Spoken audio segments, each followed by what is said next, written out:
Bien-aimé ministre de la parole et très cher frère Shalom, que Dieu vous bénisse.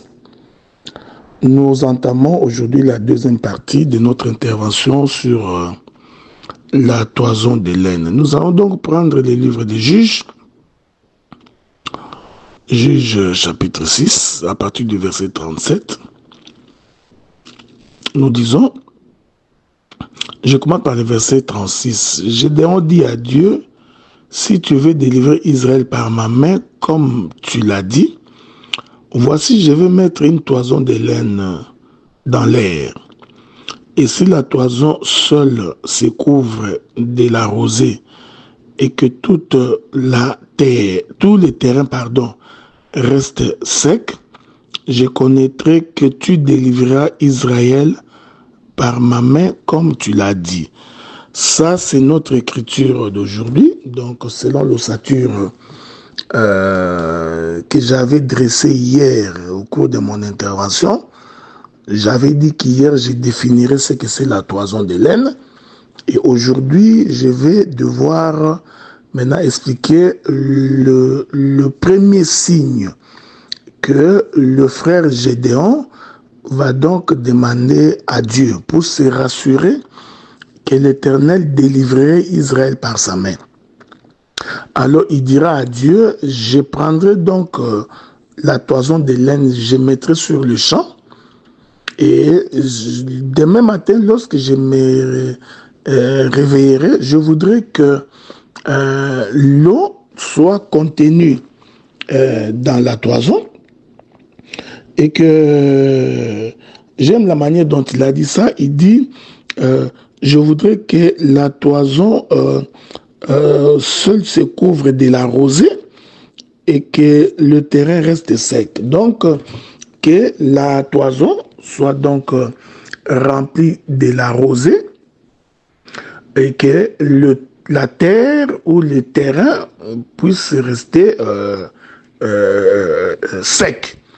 C'était le premier signe qu'il a demandé à Dieu. Et lorsqu'il s'est réveillé demain matin, il s'est rendu compte qu'effectivement, la toison avait retenu la rosée et que le terrain était sec. Nous allons donc très vite pour commencer.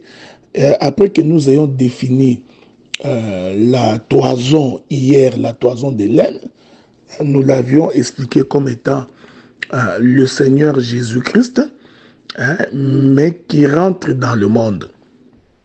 Ok, donc c'est le vêtement que l'Éternel Dieu porte quand il entre dans le monde. Quand Dieu entre dans le monde, il entre avec le vêtement de la toison de laine. Parce que la toison de laine, c'est le vêtement de l'animal.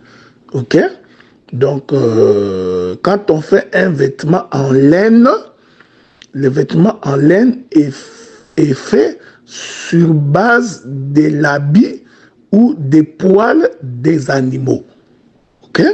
Donc, c'est un vêtement en forme d'animal.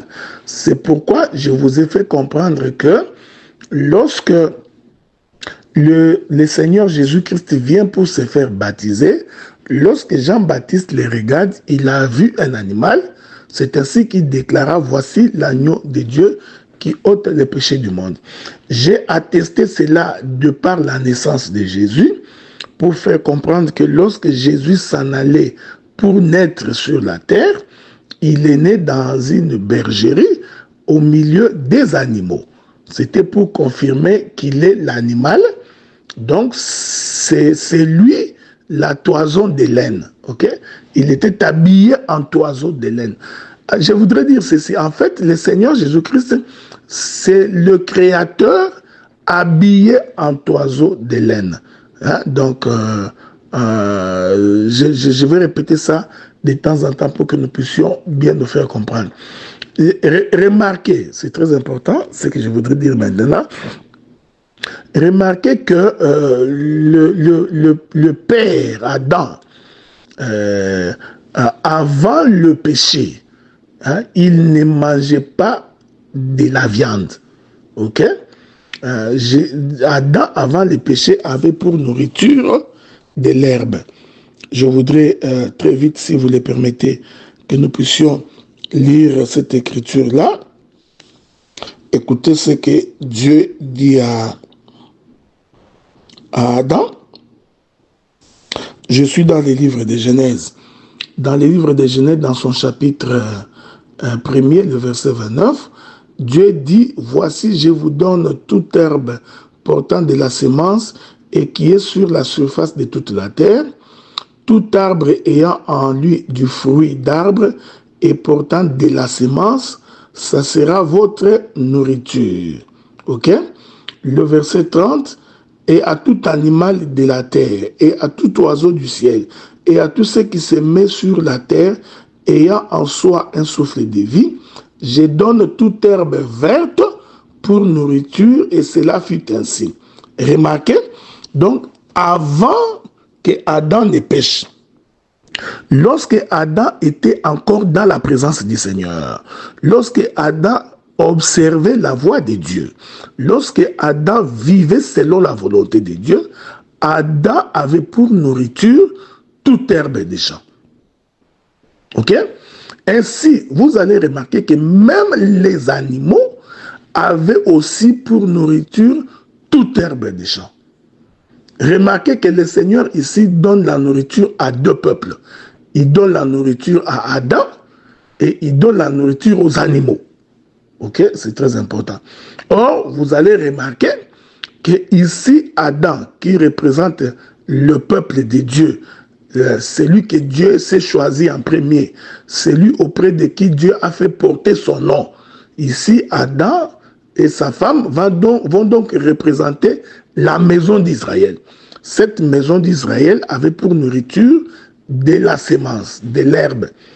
Les animaux, ok, comprenez que c'est aussi l'image de l'Église, de ceux qui étaient au loin. À eux aussi, Dieu avait donné pour nourriture la semence, donc de l'herbe. Je voudrais préciser que dans le jardin d'Éden, dans la présence de Dieu, l'on ne mangeait que de la semence. Ok? Ici, le jardin d'Éden va donc être l'image de l'éternité, l'image de la présence de Dieu. Parce que avant le péché, Adam vivait éternellement. Adam n'allait pas mourir. Dieu a donc dit à Adam, le jour où tu en mangeras, tu mourras. Donc si Adam n'avait pas mangé le fruit de l'arbre de la connaissance du bien et du mal, Adam vivrait donc éternellement en présence du Seigneur. C'est ainsi que nous confirmons que le jardin d'Éden, ici, est considéré comme étant l'éternité de Dieu. Et dans cette éternité de Dieu, les fils et les filles de Dieu avaient pour nourriture de la semence. On est ensemble, quoi. On est ensemble? C'est très important. Or, la semence de Dieu, selon le livre de Matthieu, dans son chapitre, je crois, 10 ou chapitre 13, mais je vais aller vérifier, la Bible dit que Dieu considère la semence comme étant sa parole. Souffrez avec moi. Je voudrais lire très très vite cette écriture-là. Ça va nous aider à pouvoir avancer. Je prends le livre de Matthieu, en tout cas, à moins que je me trompe, mais prenons le livre de Matthieu. Les livres de Matthieu, nous sommes dans Matthieu chapitre 13, un semeur est sorti pour s'aimer. Bon, ça ce sont des choses que vous connaissez. Un semeur est sorti pour s'aimer. Comme il s'aimait, une partie de la semence tomba le long du chemin et les oiseaux vinrent et la mangèrent. Bon, vous pouvez continuer. Le verset 23 va donner la précision pour dire ceci. Celui qui a reçu la semence dans la bonne terre, c'est celui qui entend la parole et la comprend. Il porte beaucoup de fruits. Un grain donne 100, un autre 60, un autre 30. Donc, le Seigneur confirme que la sémence, c'est sa parole. Ok? C'est très important. Donc, avant le péché, l'homme ne mangeait que de la semence. C'est pourquoi, lorsque Joseph s'est retrouvé dans le pays d'Égypte, après avoir interprété les songes de Pharaon, on lui confia donc la gestion des dépôts, de tout ce qui pourrait être comme nourriture que le peuple aurait à manger pendant le moment de la famine, remarquez que tous les dépôts que Joseph avait constitués pour garder de la nourriture n'étaient que les dépôts de semences. La Bible dit c'était les dépôts de blé. C'est très important ce que j'ai dit. Donc, Joseph n'a pas gardé les poulets, il n'a pas gardé les cochons, il n'a pas gardé l'antilope. Non, non, non, non. Comme nourriture à manger pendant les moments de la disette, il a fait le stock des blés. Or, le blé est une semence. Que la paix de Dieu soit avec vous. Remarquez. Je disais donc, remarquez avec moi que la parole de Dieu, c'est cela la semence. Ok? Donc, le Seigneur va ajouter dans une parole, en répondant aux étrangers qui voulaient le voir, il dit, si un grain tombe à terre, reste seul, il meurt. Mais s'il meurt, il produira beaucoup de grains. Le Seigneur parlait de sa mort. La semence ici est identifiée à Dieu lui-même. Donc, nous comprenons que la parole, selon le livre de Jean, chapitre 1er, au commencement était la parole était avec Dieu, et la parole était Dieu. Donc, la nourriture des enfants de Dieu, qui est la parole, en réalité, nous mangeons Dieu. Ok? Donc, nous ne vivons que par la parole. Mais constatez que lorsque Adam pêche, et que Dieu chasse Adam du jardin d'Éden, c'est à ce moment-là que Adam commence maintenant à manger la viande. Pourquoi j'ai évoqué cette écriture? Pourquoi j'évoque cette pensée? Pour aller expliquer la notion de la toison de laine. C'est-à-dire que, écoutez-moi attentivement, avant le péché, Adam, tout en étant nu physiquement, était revêtu de la gloire de Dieu. Mais il ne s'en rendait pas compte. Mais quand il pêche, Dieu le chasse. Dieu, avant de le chasser, il lui fit un vêtement en peau d'animal. Et j'ai expliqué que ce vêtement en peau d'animal, c'est la toison de laine. Ok? Parce que c'est avec les poils de l'animal qu'on fait un vêtement. Et lorsque le vêtement est fait sur base des poils d'un animal, ce vêtement-là est en laine.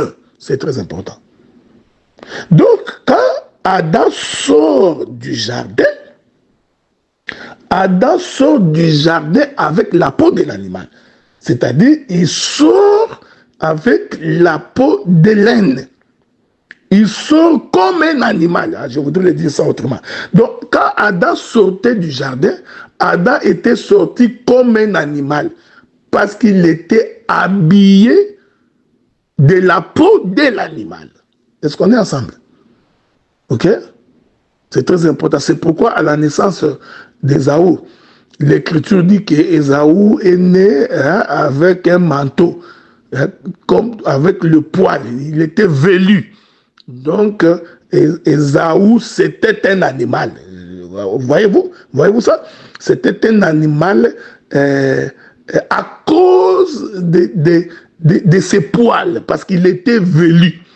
C'est pourquoi même lorsque Jacob se présente devant son père, sur la recommandation de sa maman, la maman a dû faire porter non seulement à Jacob les vêtements de son frère, mais la Bible dit qu'il mit également la peau de la chèvre sur son corps. Ok? Pour attester que c'est lui qui se présente devant le père Isaac, en réalité, c'était un animal. Or, l'animal, sa peau, c'est ça la toison de laine. On est ensemble, non? C'est très très important ce que j'ai dit. Il est important que vous reteniez ce que j'ai dit. Donc, quand Adam est en train de sortir du jardin, Adam est sorti comme un animal. Ok? Or, quand Adam sort du jardin comme un animal, Adam vient de mettre en place le sacerdoce des animaux. Voilà, il est merveilleux. Donc, Adam, en sortant du jardin, venait de mettre en place le sacerdoce des animaux. Voilà pourquoi vous allez remarquer que la paix de Dieu soit avec vous, parce que ce que je voudrais dire est très fort, il est très profond. C'est pourquoi vous allez remarquer, lorsqu'ils sont sortis du jardin, et que Caïn et Abel sont nés, et que Dieu leur demande d'offrir, remarquez, Caïn a offert les fruits de la terre, en d'autres termes. Caïn a offert la semence. On est ensemble, non? Or, la semence était la nourriture de l'homme avant le péché.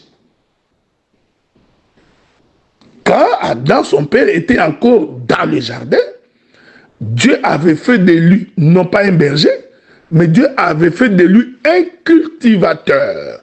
Selon qu'il est écrit, il n'y a point d'homme dans le jardin pour cultiver la terre. Donc, dans la première vision de l'Éternel, Adam devrait être un cultivateur. Or, le cultivateur, c'est celui qui laboure la terre et qui met la semence dans la terre. Cette chose-là, c'est la pensée de l'éternité. C'est la pensée de celui qui n'a pas péché. Remarquez. Mais quand Adam sort du jardin, donne naissance à Caïn et Abel, c'est important de les retenir. Quand Dieu demande à ces deux de venir offrir, Caïn qui n'était pas dans la révélation, faites attention parce que j'ai beaucoup de choses à dire, ce que j'ai dit est très profond.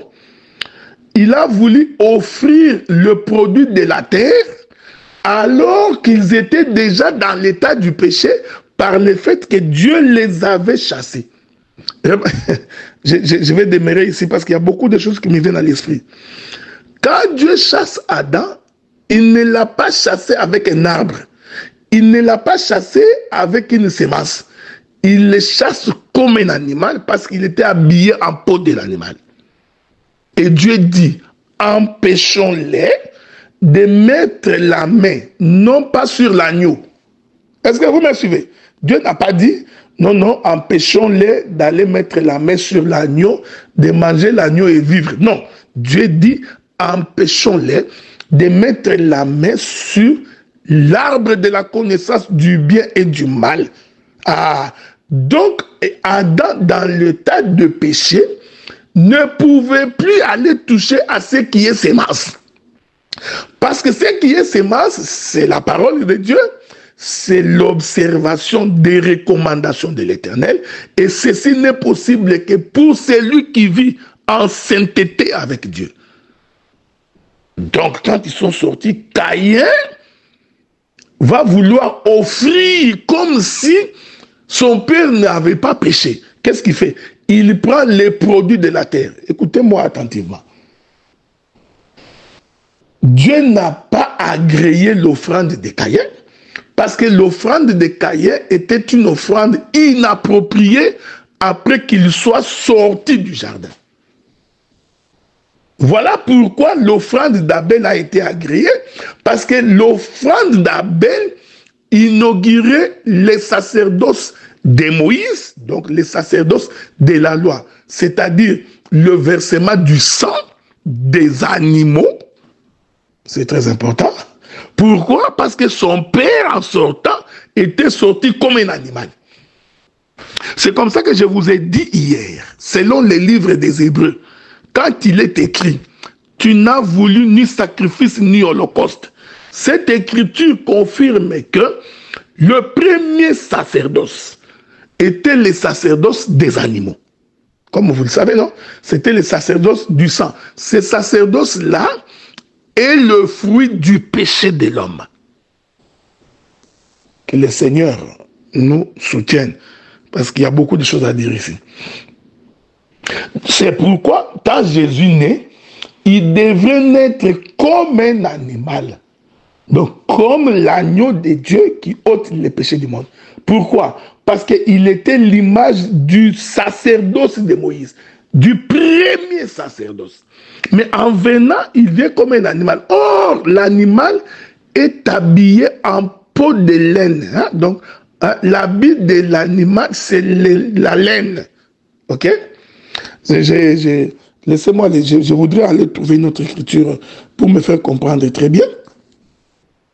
Donc, quand ils sont comme un animal. Je pourrais prendre beaucoup d'éléments ici pour me faire comprendre là-dessus. Ok? Parce que même Samson, lorsque Dieu dit de Samson, de ses parents, que l'enfant qui naîtra avec de vous, naîtra avec l'onction du Saint-Esprit, les rasoirs ne passera pas sur sa tête. En d'autres termes, cet homme-là, on ne va pas couper ses cheveux. Je voudrais dire ça autrement. En fait, Samson, c'était tout un animal avec ses poils. Hein? Les poils là, c'est ça la chevelure de Samson. Est-ce que vous voyez ça? Ces poils là, c'est ça la chevelure de Samson. Et cette chevelure là faisait de Samson un animal. Voilà pourquoi, avant que Samson ne meure, Samson devrait être rasé. Oh, le rasage de Samson là, c'est une tondaison. On est ensemble, non? Oui, parce que Ésaïe dit, comme une brebis muette qui ne dit pas un seul mot, pendant qu'on l'amène à la boucherie, il ne prononce pas un seul mot devant ceux qui l'attendent. Donc, ici, Ésaïe confirme que la mort s'ensuit lorsque l'homme est dépouillé de sa chevelure. Or, la chevelure, c'est tout un vêtement, c'est un manteau, c'est le poil de l'animal, c'est la toison de laine. On est ensemble? Regardez. Bien aimé, je voudrais expliquer d'une autre manière ce que je voudrais dire, ok? Ce que je viens de dire tantôt. Que, en fait, quand Adam était dans le jardin, Adam était habillé en lin. La Bible dit que lorsqu'il pécha, c'est alors qu'il constata qu'il était nu. Cependant, il était nu. Physiquement, il était toujours nu. Mais cette nudité n'apparaissait pas parce qu'il mangeait tout ce qui est semence. Que Dieu vous bénisse. Hein? Il mangeait la semence, laquelle semence était la parole de Dieu. Je vais revenir dans les jardins bientôt, parce que moi j'ai toujours pensé qu'un bon prédicateur, c'est celui qui a la capacité de jeter des coups d'œil prophétiques dans le jardin. Je vais revenir là-bas. Regardez. En réalité, Adam était habillé avant le péché. Pourquoi? Parce qu'avant le péché, Adam mangeait. Il mangeait quoi? L'Écriture répond. Il mangera toute herbe des champs et les arbres ayant de la semence en eux. Tout ça était la nourriture d'Adam. Vous comprenez? Mais dans cette nourriture-là, il y avait une nourriture qui est l'arbre de la connaissance du bien et du mal que Dieu avait interdit à Adam de manger. Maintenant, je vais lire une écriture. Et je vous ai dit que quand Dieu chasse Adam, Dieu change maintenant son alimentation. Il commence à manger la viande. C'est comme ça que dans le sacerdoce de Moïse, lorsqu'on sacrifiait la viande, Dieu mangeait. Ok? Donc, Adam a commencé à manger la viande quand il est sorti du jardin. Donc, le vêtement d'Adam a changé. Il avait le vêtement de la gloire que Adam portait quand il était dans le jardin. Lorsqu'il a péché, il a perdu ses vêtements.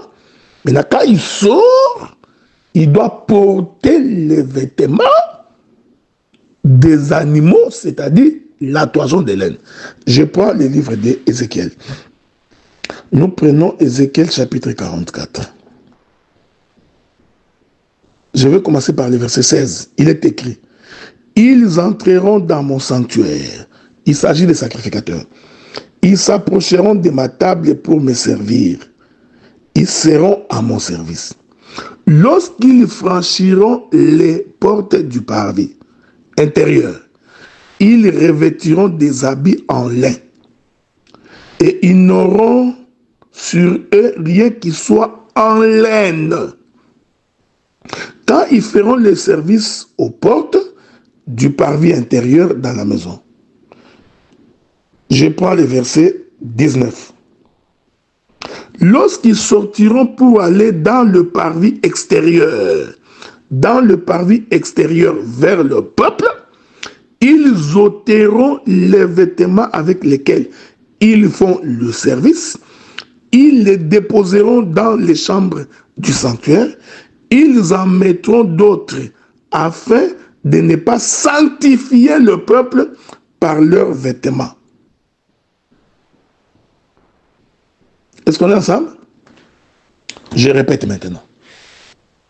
L'Éternel parla à Ézéchiel, dit ceci: lorsque les sacrificateurs seront dans ma maison, c'est-à-dire à l'intérieur, ce que lui a appelé les parvis intérieurs, lorsqu'ils seront dans ma maison, ils s'habilleront en lin.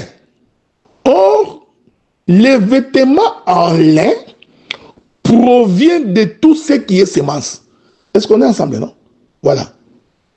Les lains, les vêtements en lin que nous portons là, c'est les produits de la terre.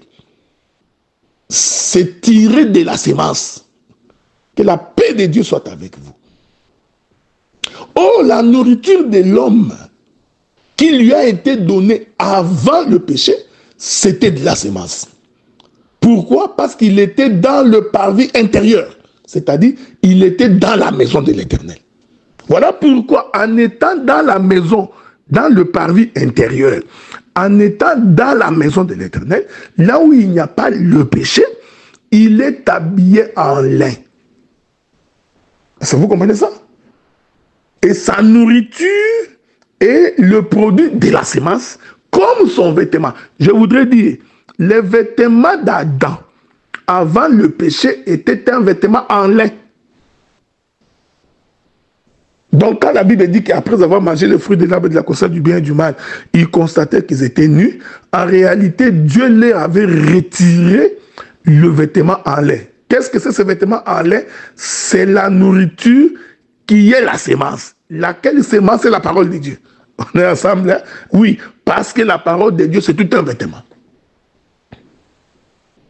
L'Écriture dit, mais lorsque le sacrificateur aura fini d'exercer à l'intérieur de la maison et qu'il voudrait sortir dehors, qu'est-ce qu'il fait?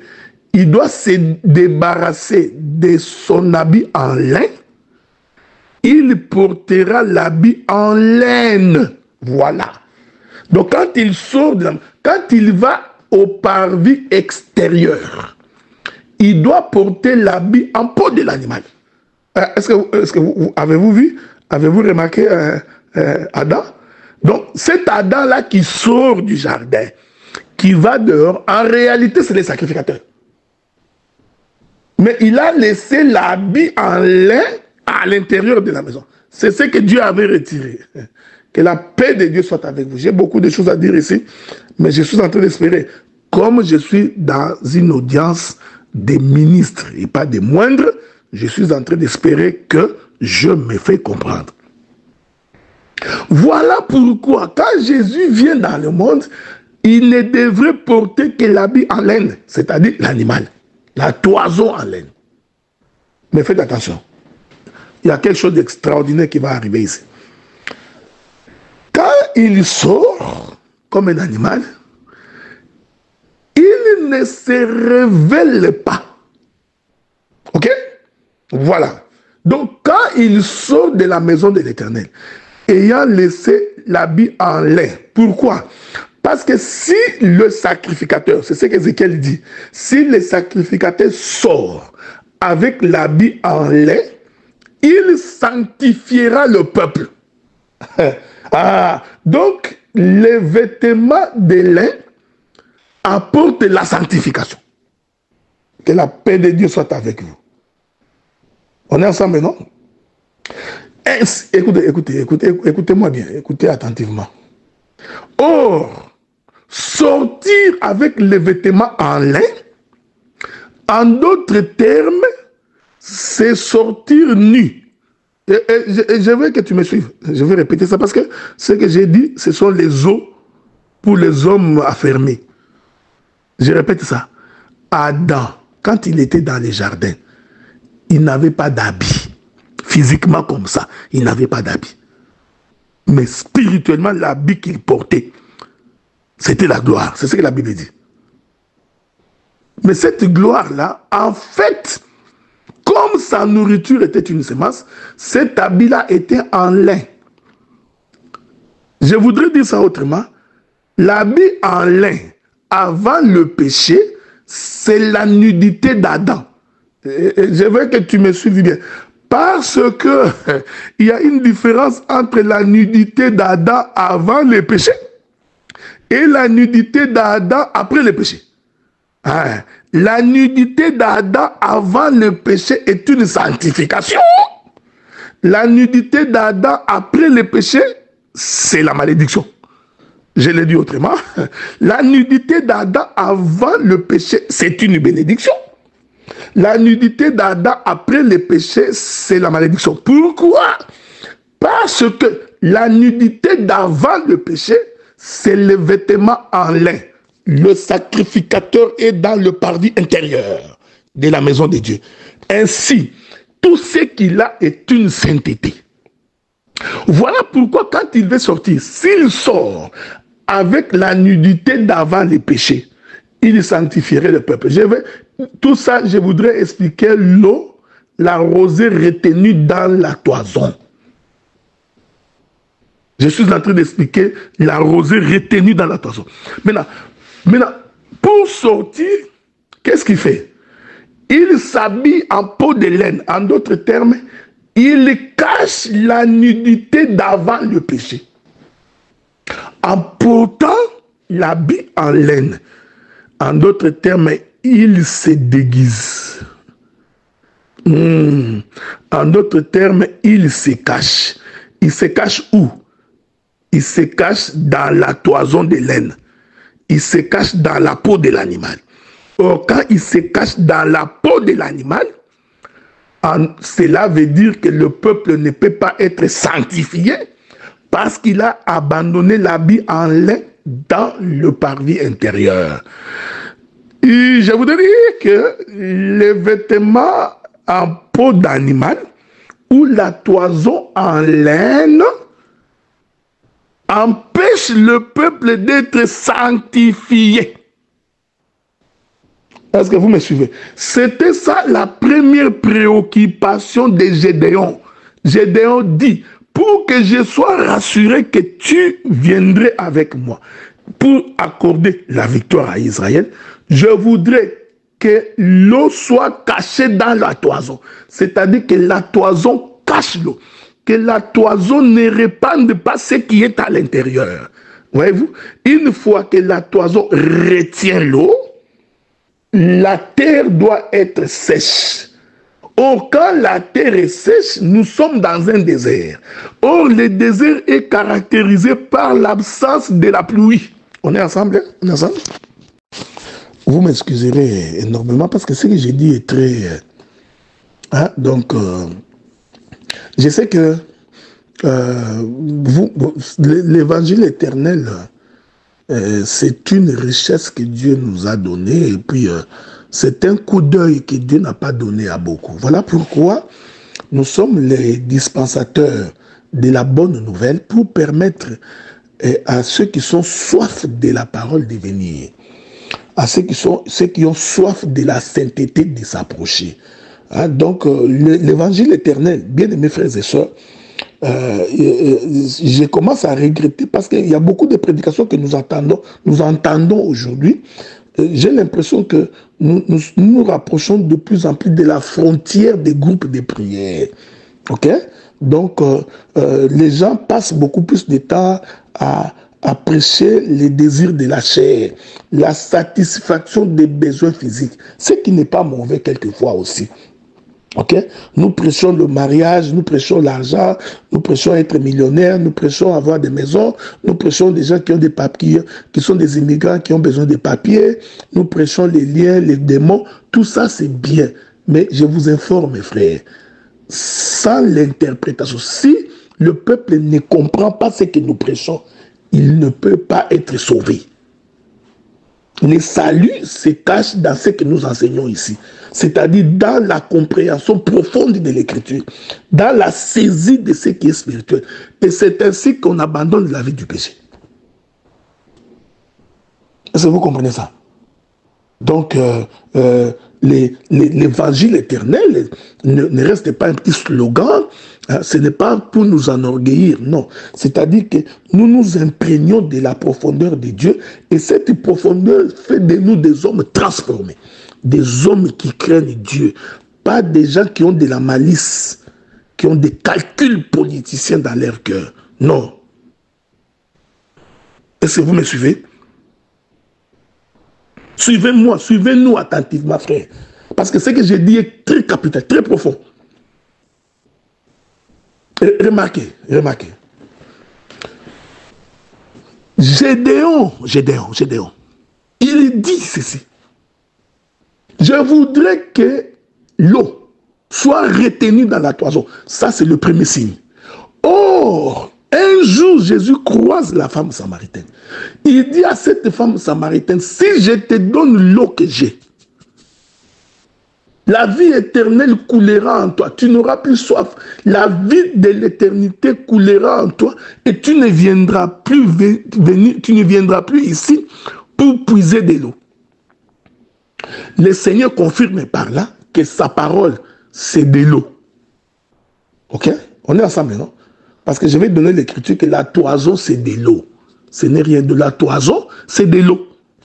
Parce que quand vous descendez dans les livres des juges, beaucoup plus bas, vous allez voir que dans le deuxième signe, quand on presse la rosée devient de l'eau. Donc, je confirme que le premier signe que Gédéon avait réclamé, il a réclamé que la rosée soit retenue dans la toison. Oh, j'ai dit ceci, frère. Cette rosée qui est retenue dans la toison, c'est ça Adam qui sort habillé en peau d'animal. Est-ce que vous me suivez? Oh, cet Adam-là qui sort habillé en peau d'animal, Ézéchiel explique que en réalité, c'est priver le peuple de la sanctification. Or, le peuple est privé de la sanctification quand la rosée est retenue dans la toison. Ah, écoutez-nous bien, frère. C'est-à-dire que tant que l'homme se cache, tant que l'homme ne se révèle pas, le peuple ne peut pas être sanctifié. Écoutez-moi, la sanctification, ce n'est pas prêcher aux gens, abandonner la vie du péché. Bien-aimé, voler, c'est mauvais. Prendre les femmes d'autrui, c'est mauvais. Bien-aimé, ceci, c'est mauvais. La doctrine, ça, c'est mauvais. Ça, ce n'est pas ça la sanctification. Non, non, non, non. Parce que Israël aussi avait les 10 commandements. Israël savait que mauvais, c'est mauvais. Voler, c'est mauvais. Prendre la femme de son prochain, c'est mauvais. Envier les biens de son prochain, c'est mauvais. Israël savait que c'est mauvais. La calomnie, c'est mauvais. Israël savait, il n'ignorait pas ces choses. Donc un prédicateur qui prêche des choses comme ça aujourd'hui, tous les dimanches, il prêche ces choses-là. Il croit que c'est par là que vient la sanctification. Il se trompe énormément. Quand nous te regardons avec tous les efforts que tu fournis, nous comprenons que tu n'as pas la chose de Dieu. Parce que la sanctification, frère, c'est que il faut que l'eau qui est retenue dans la toison soit versée. Mais écoutez-nous, écoutez, frère. Écoutez. Écoutez-nous attentivement. Regardez. Donc ici, le frère Ézéchiel confirme que si Israël n'était pas sanctifié, c'est parce que le sacrificateur, au lieu de sortir avec les vêtements botaniques, est-ce que vous comprenez? Au lieu de sortir avec les vêtements en lait, il préfère laisser ça. J'ai dit que les vêtements en lait, c'est la nudité d'Adam avant le péché.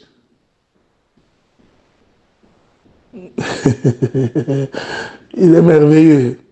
Que j'ai des choses à dire. Voilà pourquoi nous disons, quand le Seigneur Jésus-Christ fut crucifié sur la croix, dépouillé de tous ses vêtements, ce que nous avions vu là, c'était la nudité d'Adam quand il était dans le jardin. Et cette nudité-là donne la vie. Est-ce que vous me comprenez? C'est très important. C'est très, très important. C'est ainsi que même le frère Lot, quand il a voulu donner la vie, lui qui vivait avec ses filles tout le temps dehors, il travaillait avec ses filles. Mais quand il était question de donner la vie, est-ce que vous me suivez, frère? J'ai dit que c'est l'autre là qui était en train de semer la vigne. C'était un animal. C'était un homme habillé en peau d'animal. C'était en toison de laine. Mais lorsqu'il a voulu donner la vie, qu'est-ce qu'il a fait? Il but du vin. Quand il but du vin, il rentre d'abord dans sa chambre. Ce retour-là dans la chambre, c'est-à-dire il rentre dans les jardins. Que la paix de Dieu soit avec vous. Il rentre dans les jardins. Et quand il rentre là-bas, il doit enlever l'habit en laine pour porter l'habit en lin. Oh, l'habit en lin, c'est la nudité de l'autre. Une fois que l'autre est nu, les enfants doivent avoir la vie. Est-ce que vous me suivez? C'est très important. Regardez, regardez. Je ne sais pas si j'ai parlé de l'autre de Noé, mais je vais quand même revenir là-bas plus tard. Regardez. Ceci est très important. Parce que les filles de l'autre ont dit, faisons boire du vin à notre père. Ok? Donc il avait bu du vin. Maintenant, je voudrais dire ceci. Le premier signe que Gédéon demande là, ce premier signe-là, c'est la privation de la vie. Il dit, pour que je sache que, toi, éternel Dieu, tu nous accorderas la victoire, donne-moi le premier signe. Quel est le premier signe? Que la vie soit privée au peuple. Mais pour que la vie soit privée au peuple, qu'est-ce qu'il faut? Il faut que la toison retienne l'eau. C'est ici que ici, je suis en train de changer de bande d'autoroute. Oh, nous savons que naturellement, parce que le frère Paul dit, la nature elle-même ne vous enseigne-t-elle pas? Or, naturellement, nous savons que si l'eau est retenue, l'eau ne peut être retenue que par les cieux. Ok? Parce que Gédéon dit que le terrain, c'est-à-dire que la terre reste sèche. Or, pour que la terre reste sèche, il faut que le ciel soit fermé. Ah, j'ai compris que la toison de laine, c'est le ciel fermé. Je suis ici en train d'appeler mon frère, le prophète Élie. Quand Élie sort, Élie dit, sinon à ma parole, il n'y aura ni pluie ni rosée. Élie voulait dire que la rosée soit retenue dans la toison. Que la paix du Seigneur soit avec vous, frères. Vous voyez, hein, des fois quand nous prêchons, moi j'ai cette habitude, quand j'écoute des gens qui savent prêcher, je bénis Dieu et je les admire. Parce qu'il y a des gens qui font l'admiration de cet évangile. Des gens comme ça, il faut les propulser, frère. Nous avons encore des flèches dans notre carquois pour enseigner ces choses. Est-ce que vous comprenez ça? Je répète ça. Pour que le terrain reste sec, il n'y a pas de solution. Il ne faut pas que la pluie tombe. Donc, une fois que la pluie ne tombe pas, le terrain reste sec. On est ensemble, non? Que la paix de Dieu soit avec vous. Oh, pour que le terrain reste sec, il faut que le ciel soit fermé. Donc, je voudrais dire, la toison de laine qui retient l'eau, c'est le ciel fermé. Oh, quand est-ce que le ciel est fermé? Le ciel est fermé quand Jésus est venu comme un animal. Ah, j'aime ça. C'est-à-dire que pendant tous les sacerdoces de Moïse, c'était Dieu habillé en peau d'animal. En peau d'animal. C'était la toison de laine. Oh, quand il est habillé en toison de laine, le peuple ne peut pas être sauvé. J'aime ça. Je vais le dire autrement. C'est-à-dire que si l'écriture n'est pas déchirée, parce que je vais arriver là-bas, quelqu'un qui ne déchire pas l'écriture, c'est quelqu'un qui ferme le ciel pour le peuple. Voilà pourquoi le terrain doit rester sec. Je rentre au commencement. Quand Dieu créa les cieux et la terre. Et que Dieu fit sortir la terre des eaux. Dieu appela cette terre-là sec, le sec. Est-ce que vous voyez Gédéon? Nous sommes en train de faire ressortir Gédéon dans les jardins. Je vous reviens. Est-ce qu'on est ensemble? Que la paix de Dieu soit avec vous. Je profite de l'occasion pour saluer les éminents ministres de la parole qui sont avec nous dans cette plateforme qui réunit les meilleurs d'entre nous. Ce n'est pas de l'orgueil. Nous réunissons ici le meilleur d'entre nous. Et nous croyons que si l'on voudrait être béni de la part de Dieu, il faut écouter les meilleurs. Moi, j'ai toujours dit, celui qui veut prospérer, devenir un grand prédicateur, il doit écouter les meilleurs prédicateurs. Ok? Il faut écouter les meilleurs prédicateurs. Et ceux qui sont, ils sont en retard, ils doivent aller, comme on dit, il faut aller recharger les batteries, frère. Des fois, il faut aller recharger. Bon, quand je dis comme ça, c'est une façon de parler. Que ça ne t'énerve pas. Il y a beaucoup de gens, quand nous parlons comme ça les énerve. Il ne faut pas t'énerver. D'abord, si ça t'énerve, tu n'as pas le Saint-Esprit. Nous sommes très fiers. Ce n'est pas de l'orgueil. On est fiers de porter cet évangile. Et nous allons faire en sorte que cet évangile soit connu dans le monde entier. Nous servirons des sources. Il faut que nous servions des sources à toute l'humanité. Pour que les gens apprennent à craindre Dieu et à vivre selon Dieu. Est-ce que vous me suivez? Regardez, regardez avec moi, regardez. Je disais ceci. Donc, prêcher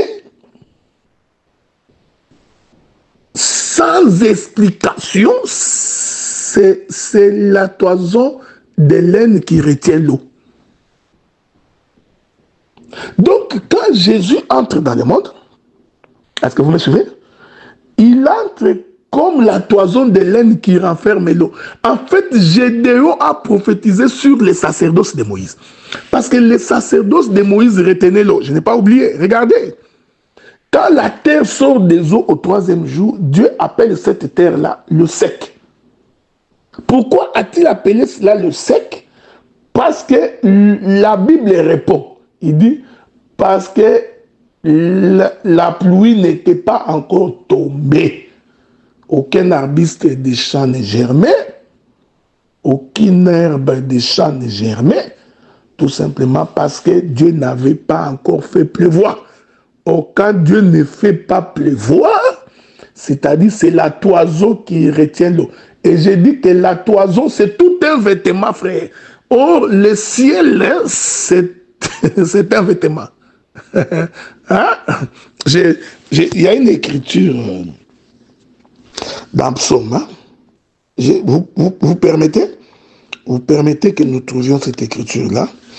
Il y a une écriture que j'aime beaucoup. C'est le psalmiste qui l'a dit. Hein? Cette écriture-là, j'espère que je vais le trouver. Hein? Souffrez, hein? Si je ne trouve pas, c'est pas grave. C'est pas la fin du monde. Il y a une écriture que j'aime beaucoup. Attendez. Il y a une écriture là.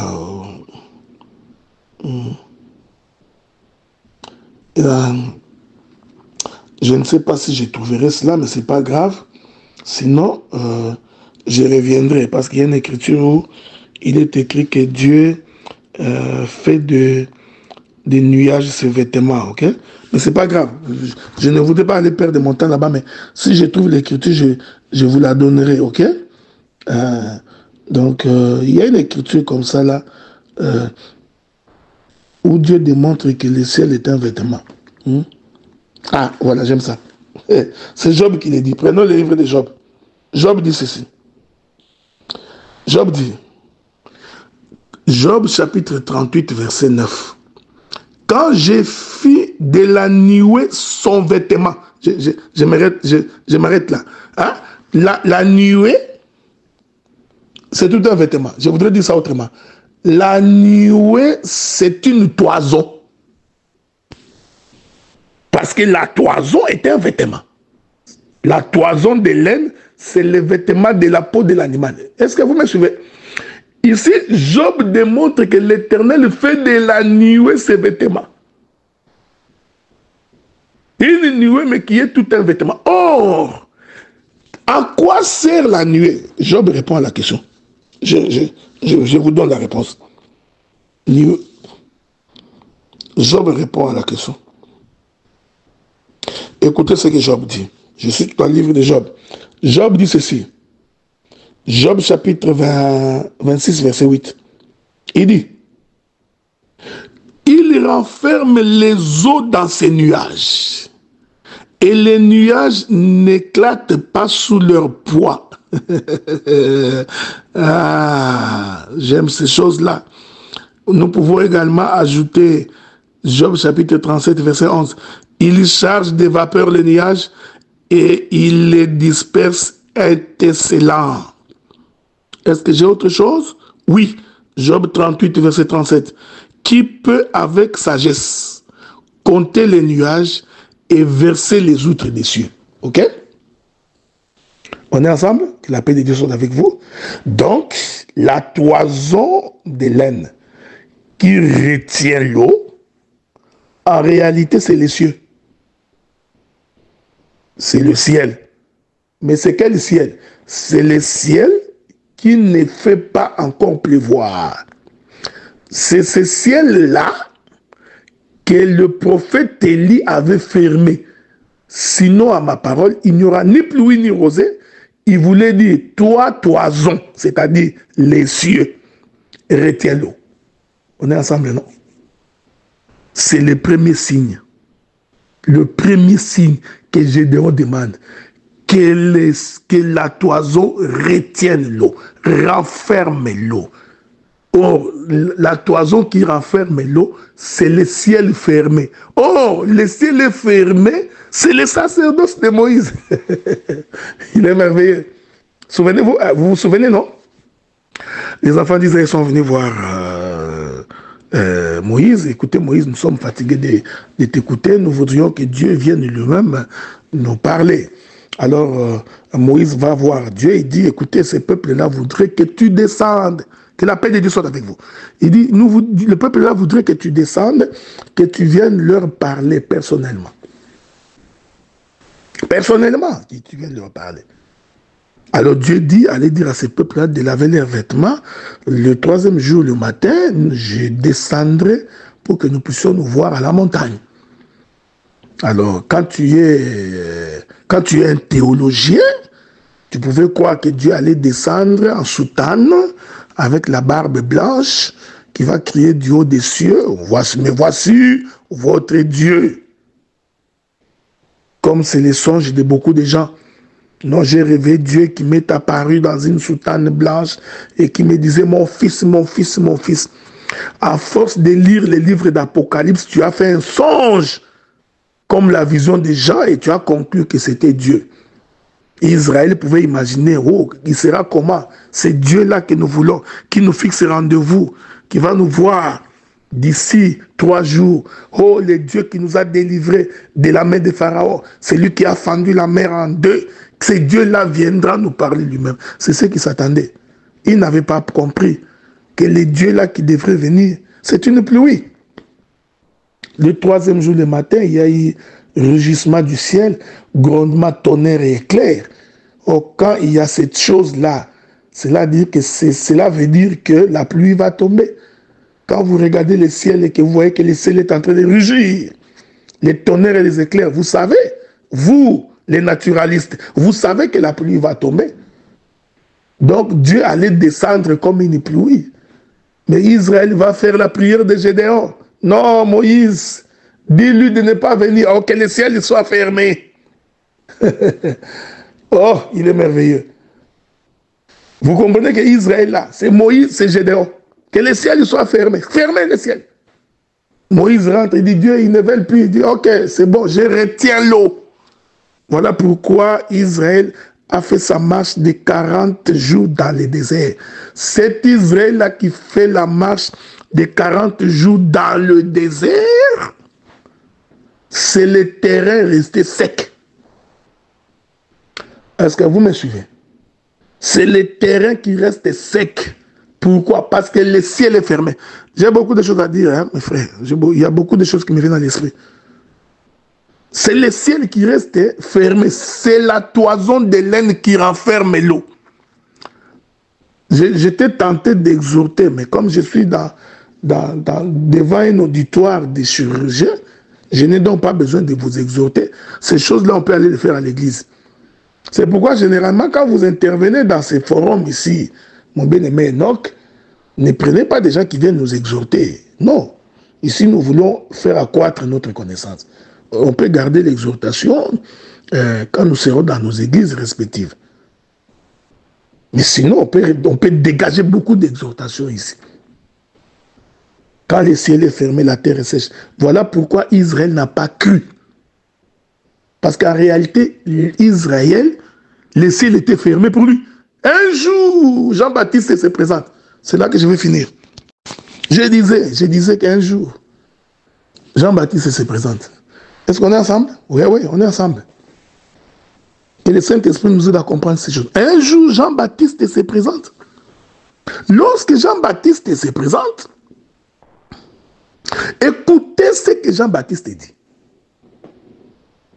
Parce que Jean-Baptiste était, il était plus âgé que Jésus de 6 mois. Ok, c'est très important. La différence de l'âge entre Jean-Baptiste et Jésus était de 6 mois. Parce que l'écriture, la Bible dit que lorsque Élisabeth arriva à son 6e mois de grossesse, alors Dieu, l'ange apparut à Marie pour lui dire que voici tu tomberas enceinte et patati patata, ok? Et ta parenté aussi, Élisabeth, a conçu dans sa vieillesse. Donc la différence d'âge entre Jean-Baptiste et Jésus était de 6 mois. On est ensemble, non? La différence entre Jean-Baptiste et Jésus, j'ai compris que Jean-Baptiste, c'est le premier jour de la création, le 2e jour, le 3e, le 4e, le 5e et le 6e jour de la création. Voilà pourquoi Jean-Baptiste doit annoncer le repos. Parce qu'après le 6e jour, nous entrons dans le 7e jour. Voilà pourquoi il dit, il est venu aplanir les chemins du Seigneur. Il dit, celui qui vient après moi, ou celui qui vient après lui, là, c'est le 7e. Est-ce que vous me comprenez? C'est très important. Mais j'adore ça, parce que Jean-Baptiste arrive et il dit, je suis la voix. De qui? De celui qui crie dans les déserts. Est-ce que vous me suivez? Suivez-moi attentivement. Il dit, je suis, moi, Jean-Baptiste, je ne suis que la voix. Mais quelle voix? Celle qui crie dans les déserts. C'est-à-dire que c'est une voix qui criait, mais qui ne produisait rien. C'est ce qu'était Jean-Baptiste. Est-ce qu'on est ensemble? Hein? C'est facile à comprendre, non? Jean-Baptiste dit que je suis la voix. Il ne dit pas que c'est lui, Jean-Baptiste, qui criait dans les déserts. C'est pas ce que Jean-Baptiste dit. Hein? Jean-Baptiste dit que je suis la voix de celui qui crie. Donc Jean-Baptiste n'était que la voix de quelqu'un qui criait dans les déserts. Que la paix du Seigneur soit avec vous. Jean-Baptiste, il est celui qui a dit aucun arbuste des champs ne germait encore parce que la pluie n'était pas tombée. Parce que quand Jean-Baptiste dit que je suis la voix de celui qui crie dans les déserts, Jean-Baptiste voulait dire qu'il n'y a pas de pluie. Parce que ce qui caractérise un désert, c'est l'absence de la pluie, l'absence de l'eau. Mais il vous dit lui-même qu'il est la voix. Mais il crie où? Il crie dans une terre désertique. Ah, Jean-Baptiste confirmait que la toison doit retenir l'eau. Je garde encore mes cartouches, non, j'ai encore la journée de demain. Ok? J'ai la journée de demain. C'est pourquoi moi, quand je regarde la télé, je vois des gens qui donnent des 50 000, des 100 000, des 4 000 $ à des gens qui ne savent pas prêcher. Des fois, ça nous révolte. Les gens devraient nous donner les moyens, suffisamment de moyens pour que nous soyons à même de prêcher cet évangile. Les gens devaient s'arranger.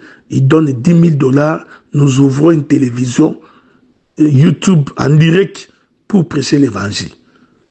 Ils donnent 20 000, 50 000 $, nous prenons une télévision en République démocratique du Congo.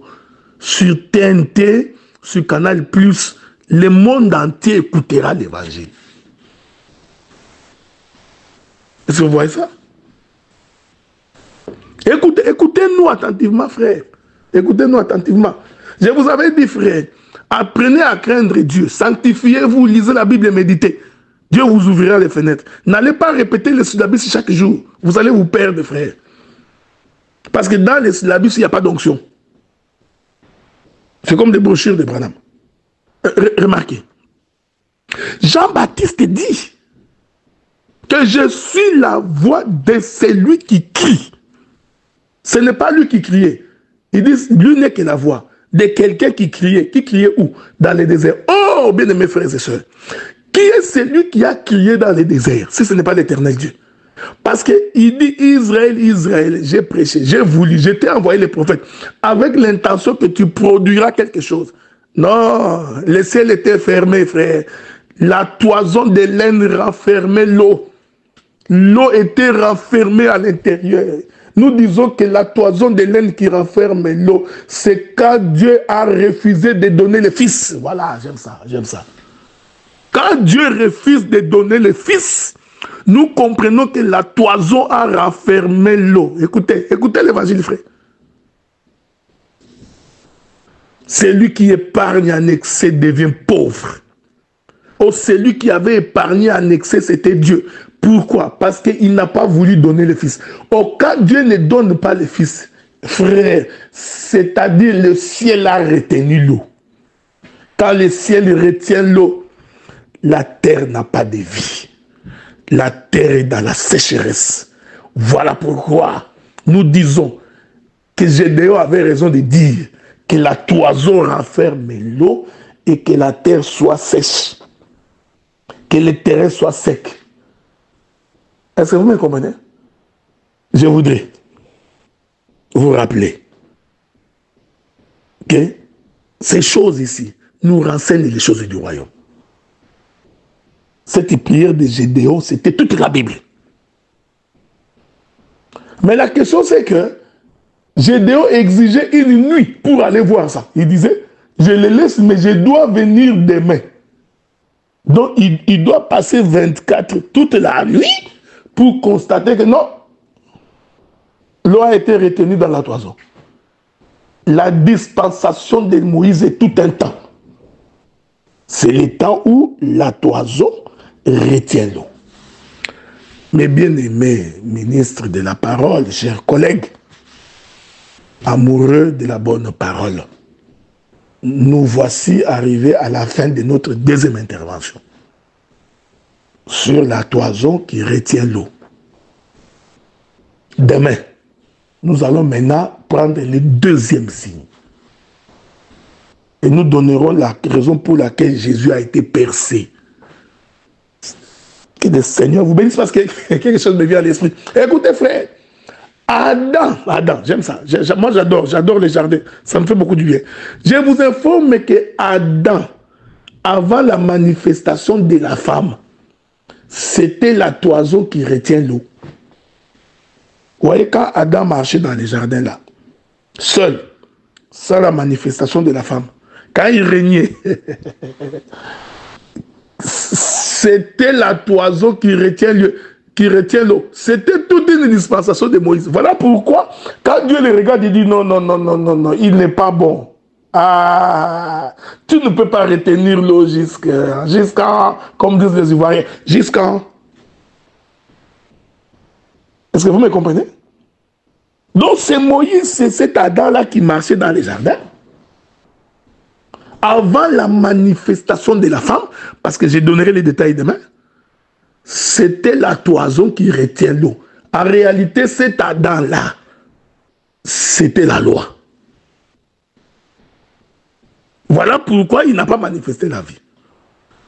Ça a été un plaisir, un privilège, une grâce, que vous puissiez m'écouter. Non seulement que vous m'aviez écouté, mais en réalité, vous avez écouté votre Père. Donc nous ne nous sommes pas présentés devant vous pour vous dire autre chose, si ce n'est que la parole de Dieu. Que Dieu vous bénisse. Encore une fois, mon bien-aimé docteur Enoch Lugosi, Toubib, que j'aime bien. Merci pour ce temps, pour ces privilèges. Le rendez-vous est pris pour demain afin de clôturer notre enseignement. Que Dieu vous bénisse.